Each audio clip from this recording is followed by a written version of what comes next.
I ran across an interesting quote. The cave you fear to enter holds the treasure that you seek.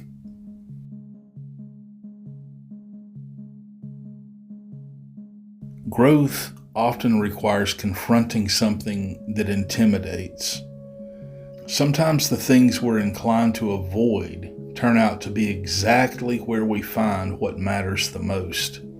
We know on some level what we need to do or face, but fear can create a barrier to that. Maybe when we face a barrier like that, we should see it as something worth paying attention to. Maybe if you're afraid of going into that cave, it means it's at least worth examining. Not because your ego says you should just charge in, but because the thing you're avoiding might be important.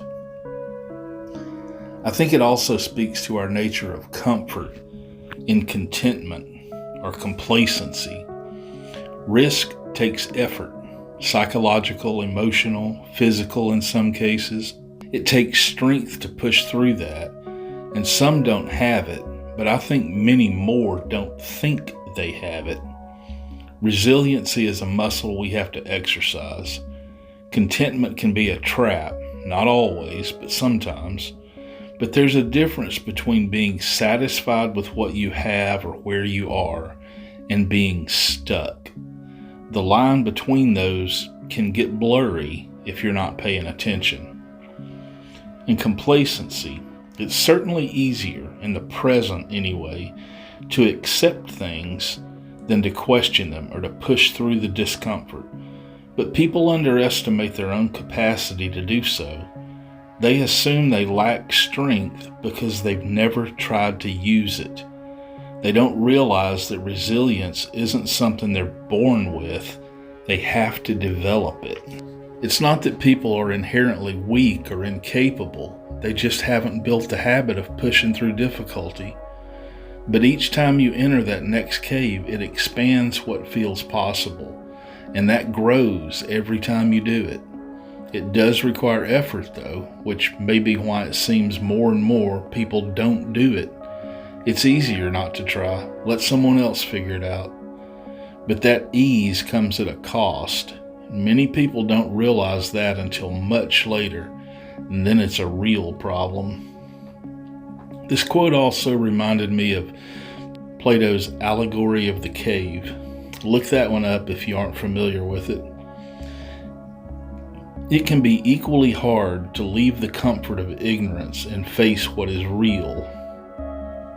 I had this image of facing a fear, like a person who's afraid of heights being encouraged to climb a ladder.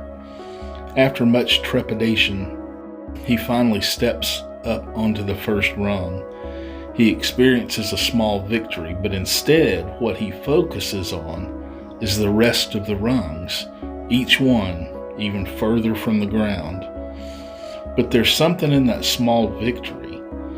Like in Plato's cave, once you've seen the light or step up on that first rung, you can't unsee it or unfeel it. You're caught between two worlds. You can't go back, but you're also not yet comfortable with this new reality.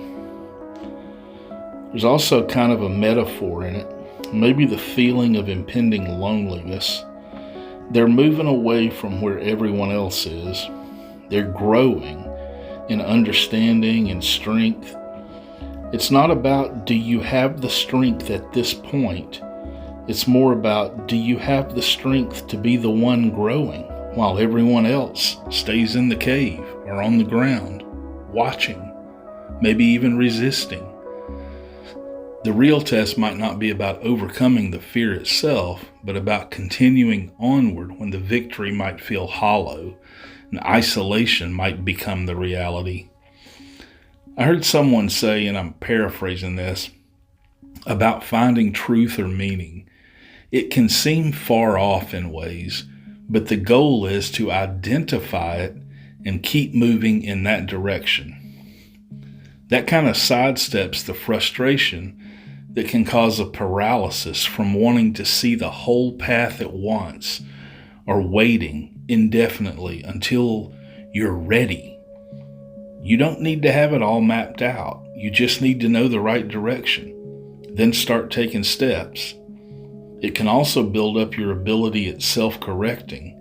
You're moving towards something, yes, but you also learn as you go. The direction might shift as you learn things along the way. You might have to recalibrate, but that's not failure. That's the process working correctly. And this isn't just blind optimism or just moving forward randomly. You have to actually pay attention to what's calling you, to what feels true or meaningful. And that requires honest reflection. You have to stay grounded.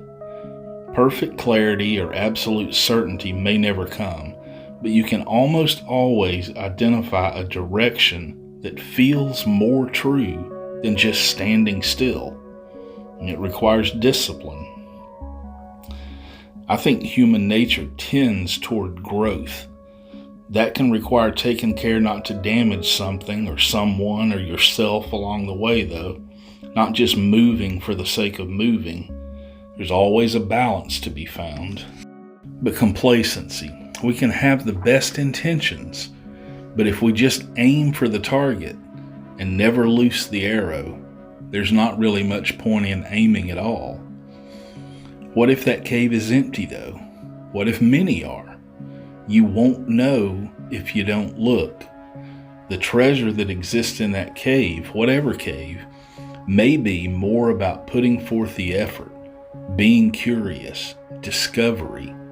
The act of looking builds confidence in your own capacity to investigate things. It builds knowledge about yourself and the world around you.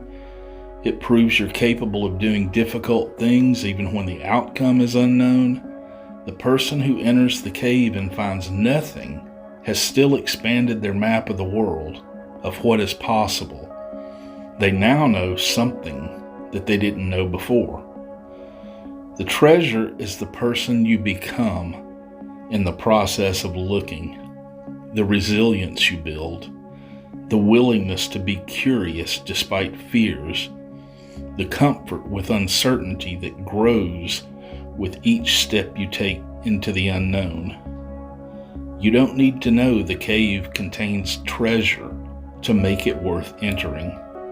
You just need to be willing to find out what's in there.